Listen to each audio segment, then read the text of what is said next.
Client number one. He comes over to me and says, Anil, I want to talk to you something. You're a coach, so I need some coaching from you. I said, okay, what is it? He said, I want to learn to drive a car. And this person is easily at least 10 to 15 years older to me. I want to learn to drive a car. So that's how he's opened up the topic and he wants me to coach him. What do you think? I think what came across, get more into details of what he wants. So what's the thinking you have? What do you think he does want? So I'll tell you how I think whenever I'm presented with a topic. First thing is, the moment somebody says, I want to learn driving, my mind goes, driving is a skill. A skill is to be taught. And it is always taught by an expert. Maybe I'm an expert in driving, okay, but I'm not in the profession of teaching. Point number one. Point number two, yes, he knows what coaching is.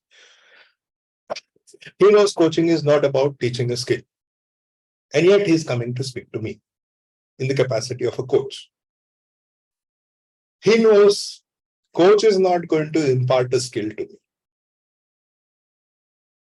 By itself, it becomes clear that whatever he's starting off with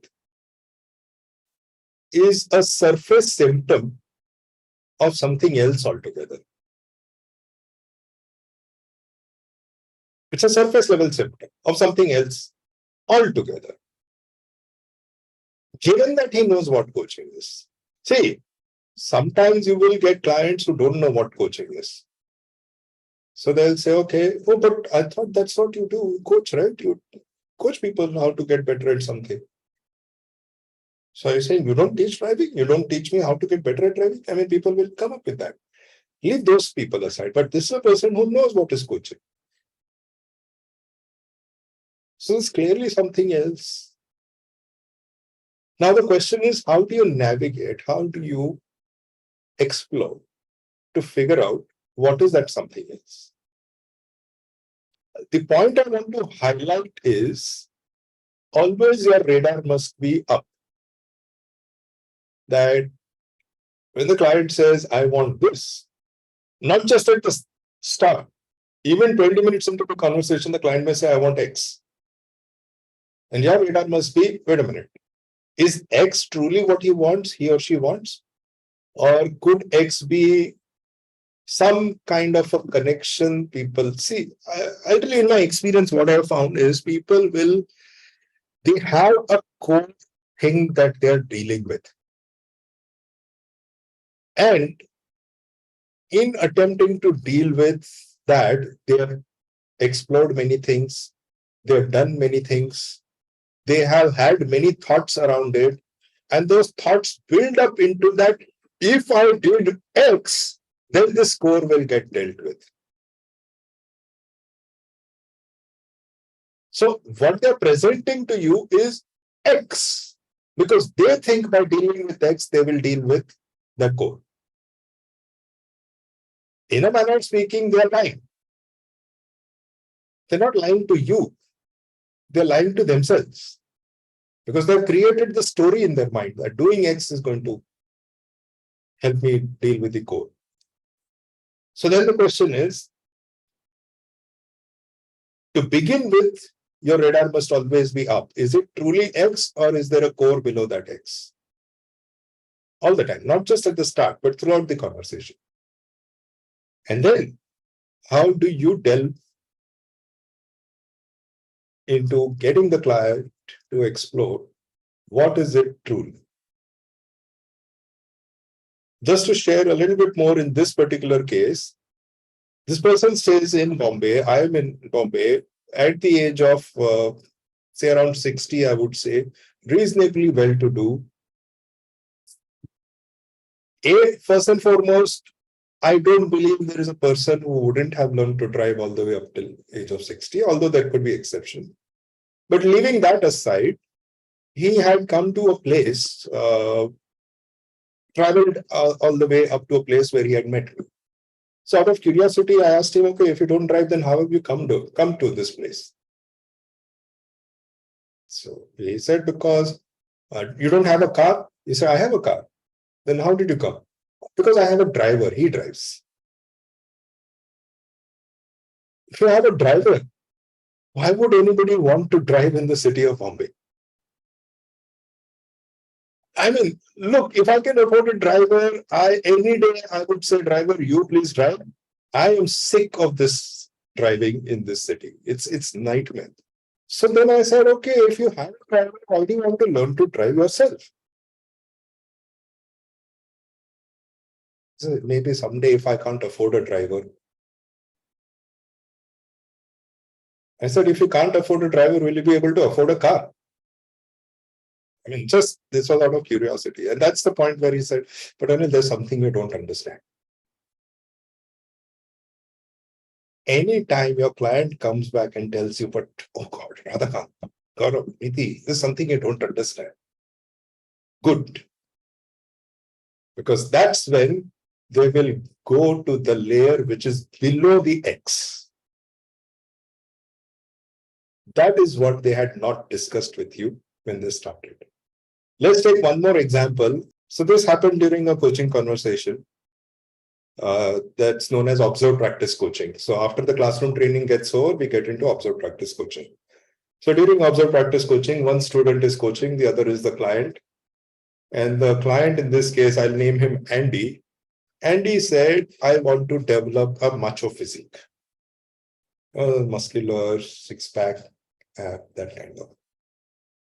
Developing a physique. What is it? Worldwide. What do people do when they want to develop a physique? So all those resources are available outside. Okay, go to the gym, eat the right kind of food, right kind of sleep, right kind of exercises. Okay, all that knowledge is available. So then, what's a coach supposed to do in that? First thing is, not my monkey, not my bag. This is also something I'll repeat during the training. What do I mean by not my monkey, not my bag? When the client says, I want something X, you don't take the responsibility on your shoulders. Oh, it is my responsibility to make sure that this client gets this result. Coaching is a partnership, and we'll discuss about it. You have certain responsibilities, client has certain responsibilities. So you can play your role. And helping a client develop a physique is not your role unless you're a physical, the gym instructors.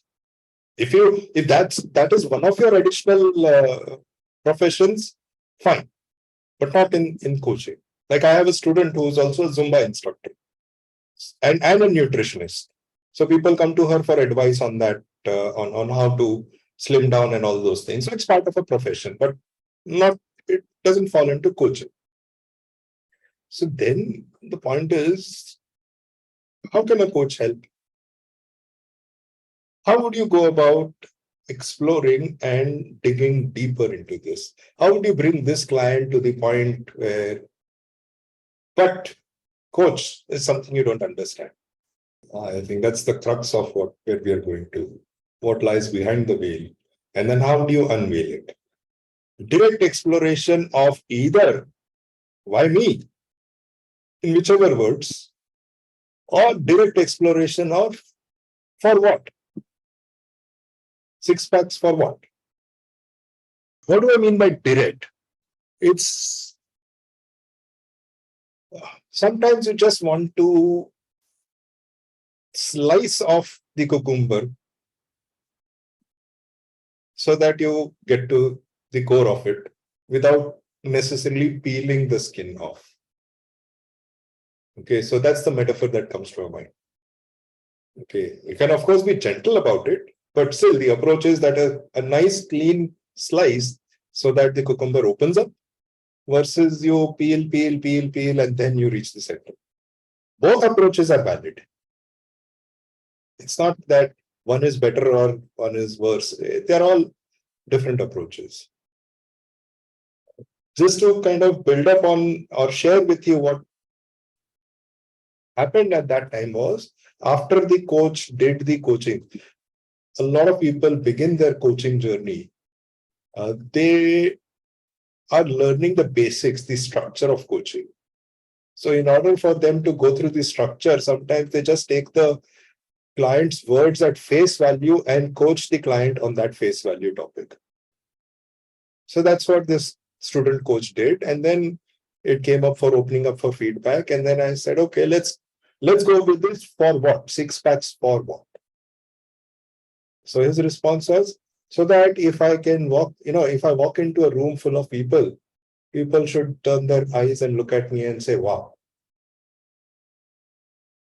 Okay. Nice thing, right? What are the other ways to do that? I mean, is 6 packs the only way to do it? There are other ways also, right? So you could go to a fashion consultant and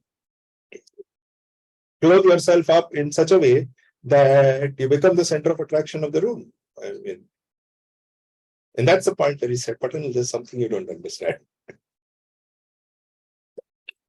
So there are 3 things that I want you to learn from this discussion. Number 1, there's always a way. What's being presented to you and what's behind the way are 2 different things. There's always that. Second, not my monkey, not my bag. Never assume that whatever is in front of the whale, that is what your role is to fulfill for the client. No. Your role as a coach is to help the client remove all the whales so that they can see what's behind in their own mind. And they come face to face with that. And third, when the client says, oh, something you don't understand, when they feel frustrated with you, that's a good sign. That's a good sign. Not in a rude way, frustrated, they're not frustrated because you're being rude. Okay, they're frustrated because you're coming from the scope of, but seriously, I just don't understand. I mean, there's so many other ways to look at it, and you're choosing to look at it in this way. So what's really going on? See, it's not that they're frustrated with you, the coach. What has happened is they've built up these layers of opinions in their own mind to cover up their core. And they're living in that shell of these opinions and not dealing with the core. No matter what you do in life, if you live only in the shell, your core is not going to be dealt with. And then the breaking of the shell is a tough process for them. So what they're really frustrated with is they're frustrated with themselves. And then when they open out their core to you, then the shell breaks.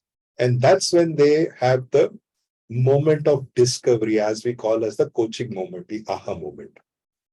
So in terms of, the difference between coaching and what is teaching, what is mentoring, what is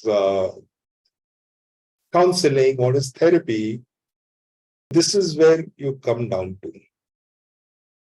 Evaluating right at the start, what is the ask? Now, sometimes, although rarely, the ask is what the ask is.